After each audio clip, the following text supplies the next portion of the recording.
Estamos voltando, pessoal, para a parte das perguntas e das considerações finais.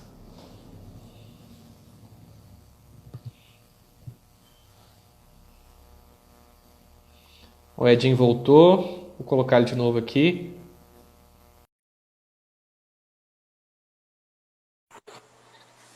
Fala, meu amigo. Demorei um pouquinho porque eu estava salvando ela para ficar aqui no IGTV para a gente não perder, porque o papo tá tão legal que eu falei, poxa, deixa eu garantir que salvou para que quem não pôde assistir, assista depois e também depois eu vou baixar e vou colocar no YouTube. Que Também para a legal. galera poder assistir.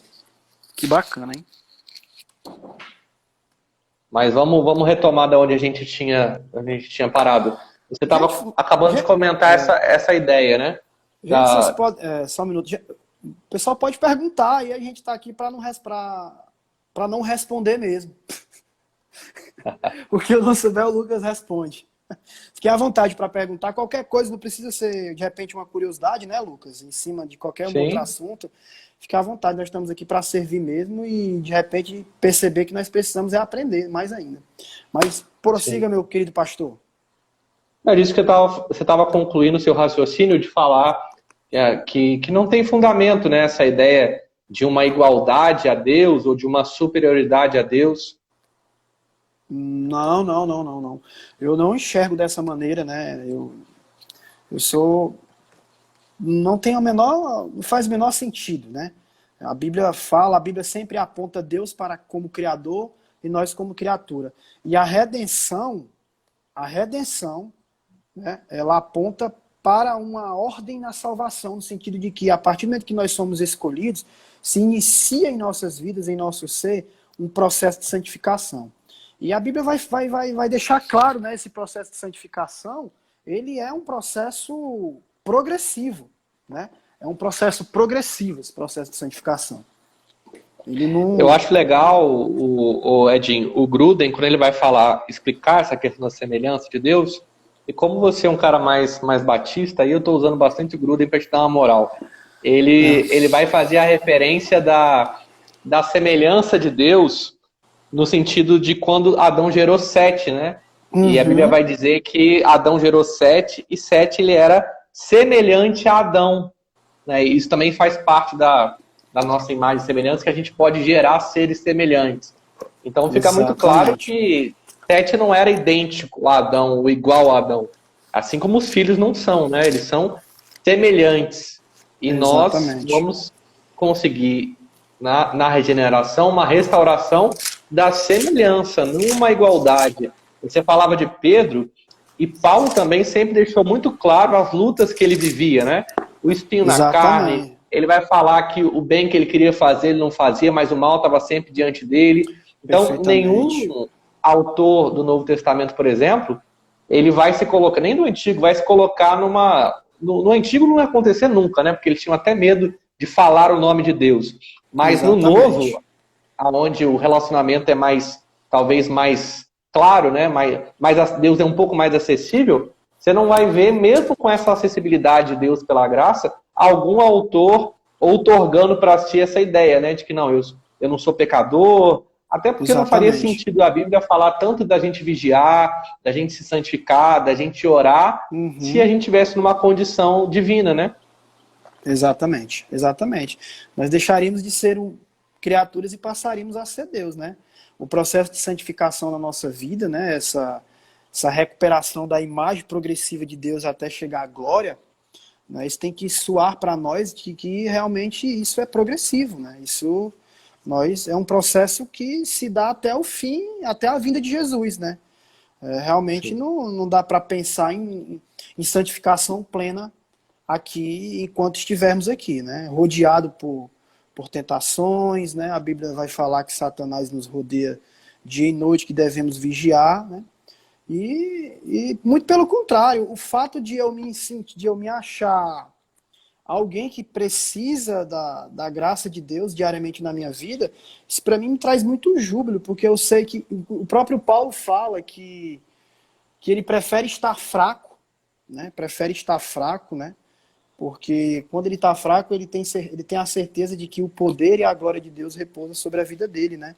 Então, reconhecer que você é criatura e que Deus, que Deus é soberano, e que você não é santo plenamente como Deus, e que você não é igual a Deus, e que você não é melhor do que Jesus perante a Deus, isso é maravilhoso. Isso é maravilhoso, né? Reconhecer os processos de salvação em nossas vidas, né? É pensar também, Edinho, que qualquer tentativa de humanizar Deus é totalmente antibíblica, né? Uma das bobeiras que eu ouvi também, que tem alguma relação com o que a gente está falando, um pregador disse assim, não, porque se Jesus estivesse lá no Éden no lugar de Adão, ele teria pecado também. Né? Você usar a ideia de que Jesus ele teve aqui, esteve sujeito às mesmas tentações do que nós, e querer dizer que Jesus ele é homem ao ponto de ter possibilidade dele pecar. Né? Eu até brinco um pouco quando a gente vai falar de que Jesus ele veio como homem, que ele veio como homem no estado de Adão antes da queda. Né? A gente às vezes tem uma confusão com isso, achar que ele veio como homem no sentido de ter uma natureza pecadora.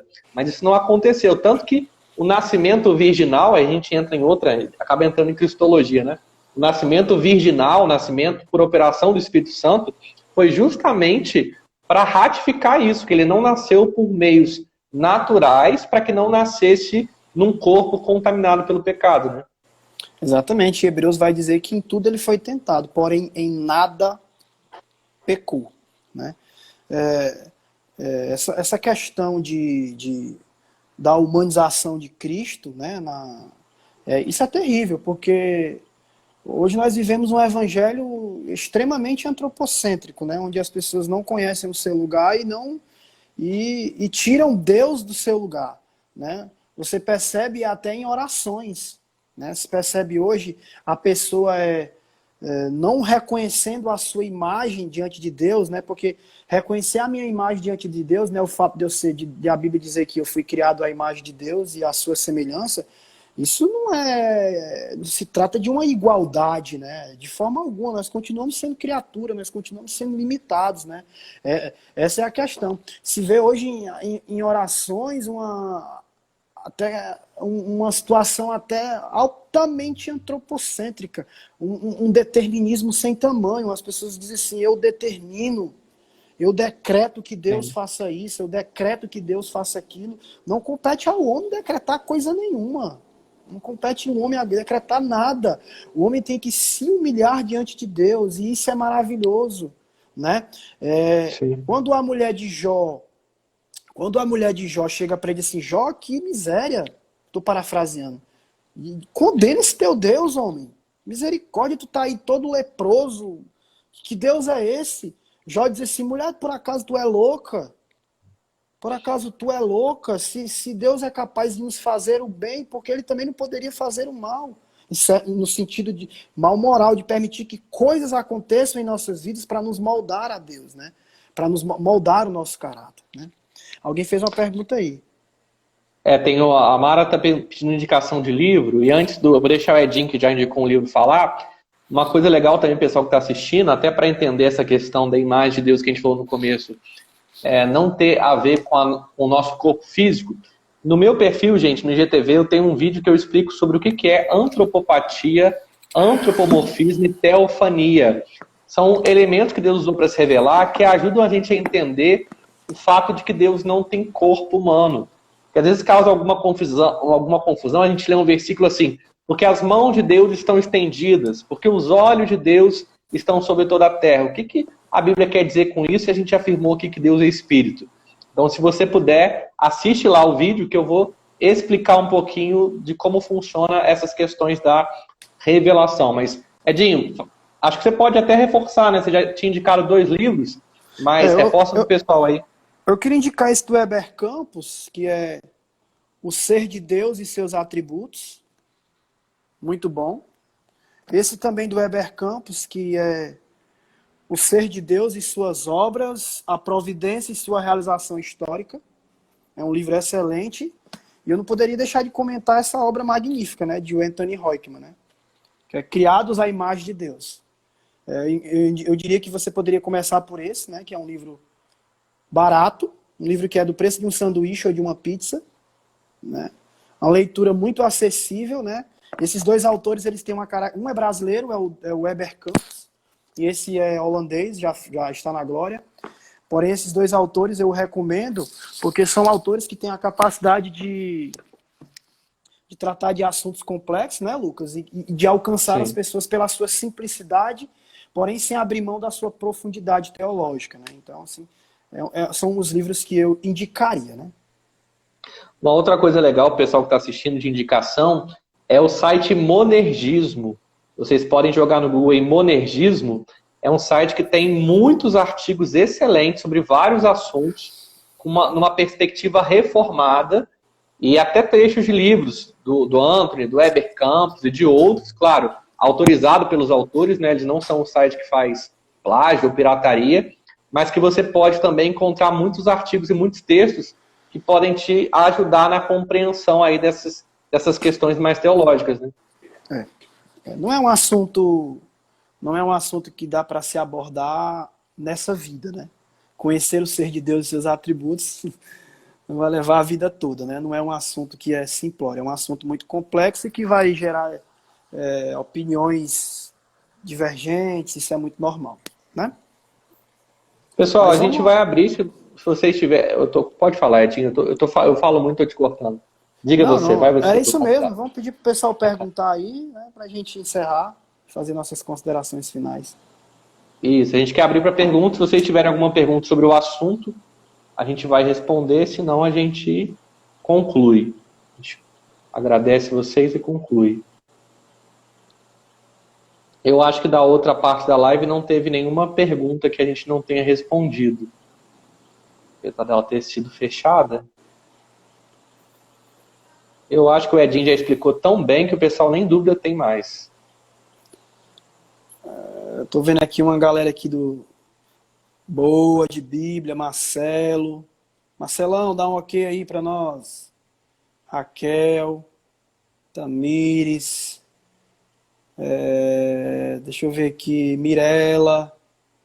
Olha a Raquel aqui é a Raquel Lima. Raquel é danada, viu? Aqui, boa de Bíblia. Eu não tô vendo pergunta. O Black, cadê as perguntas? Tamires. Ó o Marcelo aí. Eita, que isso aí vai colocar nós num lugar, vai colocar nós em situação problema, viu? Esse é bom, viu? Pergunte não, viu, Marcelo? Por favor. Qualquer coisa, eu tô com o Google aberto aqui no notebook, eu jogo aqui no Google. Se eu não souber responder, o Google responde. Muita gente boa. Gente, assim, é isso. Nós tratamos sobre a imagem de Deus no homem, né? Você vê que a gente discutiu um versículo, né, Lucas? Primeiro, Gênesis capítulo 1, 26. Né? Sim. Fiquem à vontade. Deu mais de 1 hora, né? Pra gente falar sobre isso. E a gente vê outros versículos, né? Que mostram também essa questão. A gente falou de alguns outros aqui. Sobre o fato do homem ter sido criado à imagem e semelhança de Deus. Do homem mesmo após a queda, ele continuar com essa imagem, né? Eu creio que essa imagem é o que faz do homem ser homem, né? Se ele perdesse essa imagem, ele seria simplesmente um animal. E é algo até interessante, porque aí já, quando o pessoal pensa, se tem pergunta nas minhas considerações, o Gruden ele faz uma implicação prática disso, muito legal, ao dizer que quando eu entendo o que é a imagem semelhante de Deus no homem, eu sou um defensor da vida. Eu sou alguém que valoriza a vida, né? Muita gente hoje não acha nada demais, por exemplo, o aborto, porque não entende que todos nós somos criados e criados em imagem semelhante de Deus, e que Ele é o dono da vida, né? Porque Ele é o único que tem vida em si mesmo e dá a vida a quem Ele quer. Então, quando eu compreendo a importância disso, o valor que Deus nos deu ao nos criar, no sentido de, diferente de toda a criação, somente nós somos criados à imagem semelhante de Deus, não tem como eu aceitar nenhuma ideia, por exemplo, que coloca a nossa vida como, mas é só um grupo de cromossomos, mas a gente é só, até um termo que a ciência às vezes usa, né, que o homem é um animal racional, né, o homem não é um animal racional, né, o homem é um ser criado à imagem e semelhança de Deus. A gente não está no mesmo nível dos animais e a gente tem um plus de ser racional. A gente foi criado à imagem e à semelhança do próprio Deus. Isso nos coloca num nível muito acima de todo o restante da criação, né? Eu acho que uma boa explicação para essa questão aqui, isso é o que preocupa mais, né? Com a redenção, depois da queda, onde está a semelhança? Onde está hoje a semelhança da imagem de Deus no homem, né? A gente pode dividir isso aí naquilo que nós chamamos dos sentidos restritos e abrangentes, né? Depois o homem, com a queda, ele perdeu algumas coisas, né? Aqui a gente vai ver que alguns teólogos vão colocar que o homem, quando foi criado, ele foi criado com conhecimento totalmente verdadeiro e pleno de Deus. Isso ele perdeu na queda, né? O homem era completamente, ele tinha uma retidão plena. Deus o criou de uma retidão plena. Ele também perdeu isso na queda. O homem foi criado em plena santidade. A queda também fez o perder. E isso já responde à nossa pergunta de que o homem hoje, mesmo que seja salvo em Cristo Jesus, isso não faz dele um homem sem pecado. E muito menos igual a Deus, né? E o homem sem Cristo, Paulo vai dizer que está morto em seus delitos e pecados, né? Ele não tem nenhuma capacidade espiritual, nenhuma condição de buscar a Deus. Não tem de forma alguma, né? E aí nós vamos ter os sentidos abrangentes, né? Que nós poderíamos resumir aqui em 4 situações, que hoje é o que nós temos da imagem de Deus, né? Que hoje nós ainda carregamos a capacidade de racional, né? Nós carregamos a capacidade de... Nós somos espirituais, nós somos seres morais e nós somos seres imortal. Aí isso abre um precedente. Imortal? Como assim imortal? Sim, porque a gente tem que entender que... imortal, mas não eternos, né? Uma distinção tênue, né? Isso aí eu usaria, até te falei, né, naquela aula lá, que eu usaria eterno, né? O homem, aqueles que forem salvos, viverão eternamente com Cristo, né? E aqueles que forem condenados viverão eternamente uma vida de tormento no inferno. Então, assim, na verdade, eu digo eterno, não eterno, no sentido de que a gente teve um início, né? Eu entendo eterno como aquilo que não tem início. Deus é eterno porque ele não tem começo nem fim. Nós somos imortais no sentido que a gente não tem fim. Então, a gente teve um início, né? A nossa imortalidade, ela é uma verdade bíblica, eu creio nisso. A gente vai viver eternamente, seja com Deus ou seja em condenação, mas eu particularmente não entendo que a gente é eterno no sentido de que teve um momento da história que a gente veio a existir, né? Deus é eterno no sentido de que ele não foi criado, ele simplesmente é. Mas aí é uma questão mais de definição, né? A Tamires pediu para dar uma definição de espinho na carne, né? Eu acho que eu acabei me comprometendo quando eu fui falar desse texto.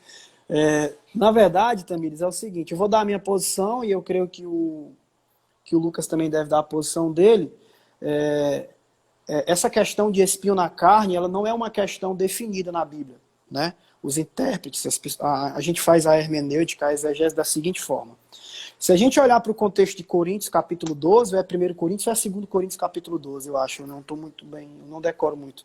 Mas, enfim, Paulo ele inicia o texto no contexto falando de que para que ele não se envaidecesse com a revelação das coisas que tinham sido dado a 2 Coríntios 12, né? Então você percebe que alguns comentaristas, e eu vou entender assim também, eu prefiro entender assim, só que isso não é uma verdade absoluta, porque pode abrir brecha para outras coisas, mas eu acho mais óbvio olhando para o contexto da Bíblia, né? Fazendo uma hermenêutica mais acurada. Eu entendo que esse espinho, Tamires, eram homens que perseguiam Paulo, o seu ministério. Eram aqueles falsos mestres que ele estava lidando naquela época lá de Corinto. Eram pessoas que estavam acusando ele. Porém, alguns vão dizer que esse espinho era realmente uma espécie de doença, só que eu particularmente não consigo associar isso ao contexto da Bíblia, né? E aí eu entendi isso com o livro, tá? Eu quero indicar esse livro aqui para vocês, ó. Maravilhoso. Gordon Free, Entendes o que lê. Ele vai ensinar você a interpretar a Bíblia com parágrafo. Você lê o parágrafo inteiro. Você não pode ler a Bíblia por versículo. Se eu olhar espinho na carne, quando eu olho espinho na carne, subtende-se que me remete a pensar que é algo físico, que é algo material. E uma ênfase maior para que seja esse o contexto, Tamires, de pessoas de homens que estavam perseguindo a Paulo, é que se a gente for olhar o significado de carne no grego, no original, a gente vai ver que quando Paulo fala de carne, não necessariamente ele está falando de carne física. Carne física, ele está falando de um problema espiritual também. Né? Quando Paulo se refere à carne, ele está se referindo a uma mazela espiritual, a uma deficiência espiritual. Não necessariamente quando Paulo se refere à carne, ele está se referindo à carne, a algo físico desse tipo. Porém, a minha opinião, a minha interpretação fica com que esse espinho na carne eram esses homens que estavam seguindo Paulo, né? E aí quando ele disse que para que ele não se envaidecesse com as revelações que eram lhe dadas, Deus lhe deu um espinho na carne, né? Um enviado de Satanás, ele vai dizer assim, né? Eu entendo dessa maneira. Eu acho que o Lucas deve ter uma outra interpretação, se não a mesma, não sei. Não, eu vou na mesma linha que você. Para mim, como você disse, né, a gente não tem como dizer essa é a interpretação, porque a gente tem alguns textos na Bíblia que de fato são mais difíceis de interpretar, mas essa para mim também é que faz mais sentido, né? Uma doença em si não lembraria Paulo talvez o tempo todo que ele não poderia se ensoberbecer, né? Que ele não podia ser vaidoso. Agora, tá lidando constantemente com oposição, né, com afrontas, com acusações até em relação ao seu caráter, né? Que Paulo enfrentou isso, questionamentos em relação ao seu apostolado, em relação à sua teologia, eu creio que faz muito mais sentido de funcionar com o propósito que Deus enviou, porque Paulo diz que Deus enviou, né? Então Deus colocou essas coisas para Paulo a fim de que ele conseguisse cumprir o seu propósito. Eu também creio que o que faz mais sentido aí é essa oposição que Paulo enfrentou durante todo o seu ministério, né? A gente vê nas suas cartas que em toda igreja ele tinha alguém para incomodá-lo. E sem contar também, voltando até para a resposta da Tamires, é muito importante quando você lê o texto bíblico, você identificar qual era o objetivo do autor. É aquela pergunta que você se faz, por que ele disse isso? Isso é normal, isso não é racionalizar, né? Por que ele disse isso? Para que ele disse isso? Por quê? Qual é o objetivo do texto? O objetivo do texto talvez não seja nem a gente identificar que tipo de espinho é esse, mas mostrar que a nossa dependência total em Deus nos traz deleite. Porque se você está fraco, eu estou forte, porque eu tenho a oportunidade de quando eu estou fraco, de que quando eu chego no ponto onde eu não posso mais fazer nada, onde eu dependo totalmente de Deus, aí a Bíblia vai dizer, quando Paulo diz, é o cerne do texto, o poder e a glória de Deus repousam sobre mim, né? Então, e Deus diz, a minha graça te basta. Então eu acho que o objetivo do texto talvez não seja nem mostrar que tipo de espinho é esse. Entendo a sua pergunta, mas é realmente enaltecer a graça de Deus em nossas vidas, em qualquer que sejam as circunstâncias, né? E o texto é aplicável a qualquer situação e tribulação. Eu acho legal, Edinho, que eu acho que a gente já tem um próximo tema aí para uma próxima live, né? A gente pode fazer uma para bater um papo sobre como ler a Bíblia, né? Porque uma coisa legal da teologia, gente, para quem está assistindo, a gente não faz teologia ou não crê em teologia porque o Gruden escreveu, porque o Berkoff tem um livro ou porque o Weber Campos. Mas a nossa teologia, ela é bíblica, né? A teologia em si, ela é a interpretação que nós fazemos partindo da Escritura. Essa é uma teologia saudável, uma teologia que está sujeita à Bíblia. Então, o primeiro princípio aí, basilar, para eu conseguir ter uma boa teologia, é que ela esteja baseada num correto entendimento bíblico. Né? Porque hoje tem muita coisa que leva o nome de teologia, né? Mas poucas, talvez, que são teologia. E a gente que vem de uma linha reformada, um pilar importante para a gente é só a Escritura, né? Nada além da Escritura e nada aquém da palavra de Deus. A gente pensa aí numa próxima nesse tema aí. É muito rico, né? Eu digo que estudar teologia, né? Tem mais pergunta?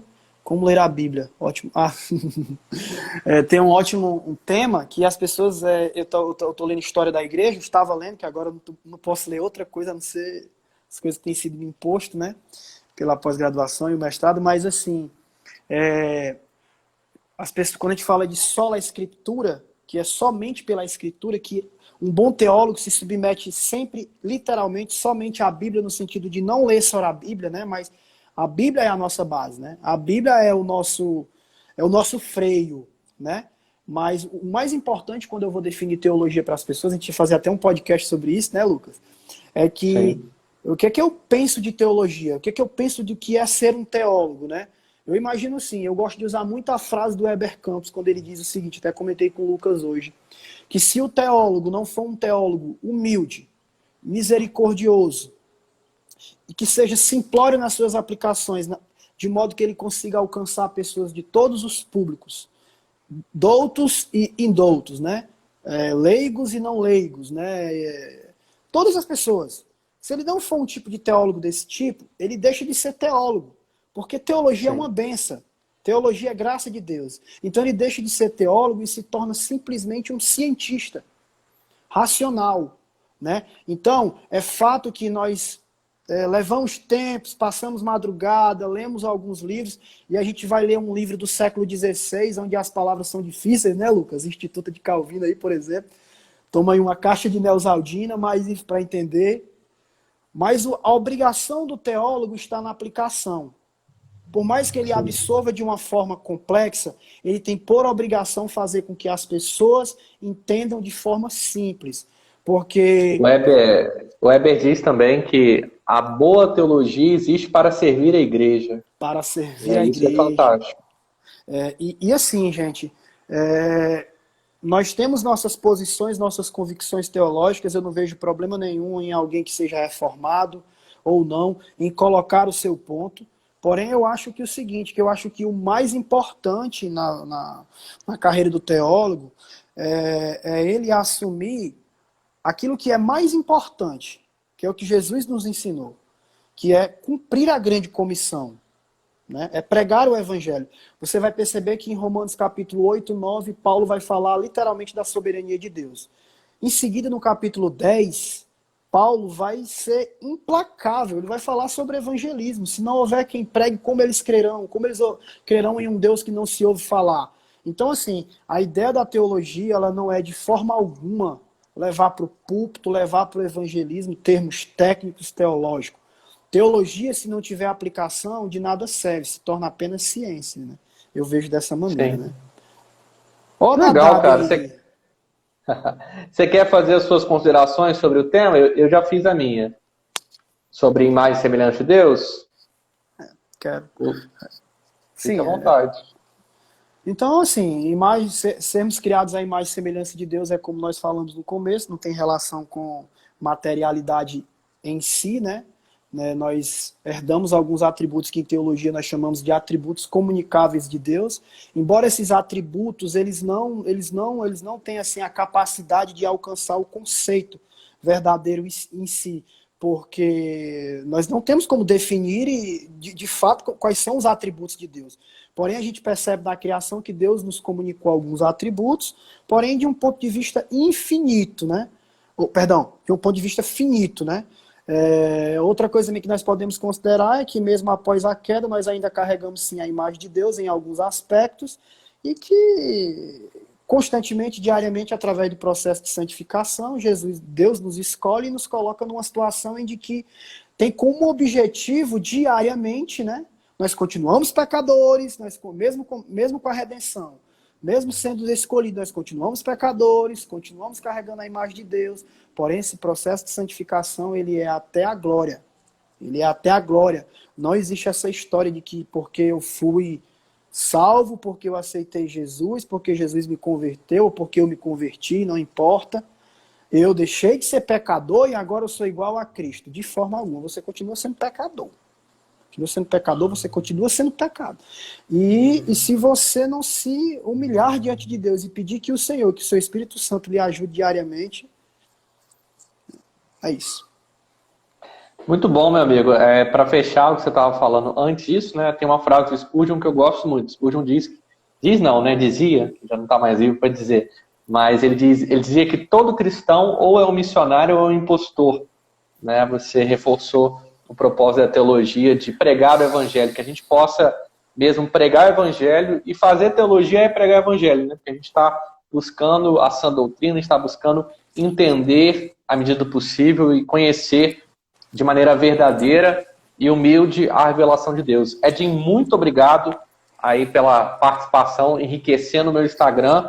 A parte 1, galera, para quem está chegando no final, ela já está salva aqui no meu feed aqui do Instagram, no meu IGTV, você pode assistir lá a parte que a gente falou mais especificamente sobre o tema, né? No final agora a gente fez perguntas, a gente falou de algumas outras coisas, e você pode também enviar para alguém, né? Alguém que você sabe que gosta do assunto, você pode enviar para ela o convite para ela assistir a parte 1 e a parte 2, e em breve, com a graça de Deus, se Deus nos permitir, a gente volta para falar de um outro assunto, né? Já tem até um tema sugerido. Então, muito obrigado a você que nos assistiu. Obrigado, Edinho, e até a próxima. Tamo junto, gente. Tchau, boa noite. Obrigado por participar. Valeu, gente. Boa noite. Tamo junto.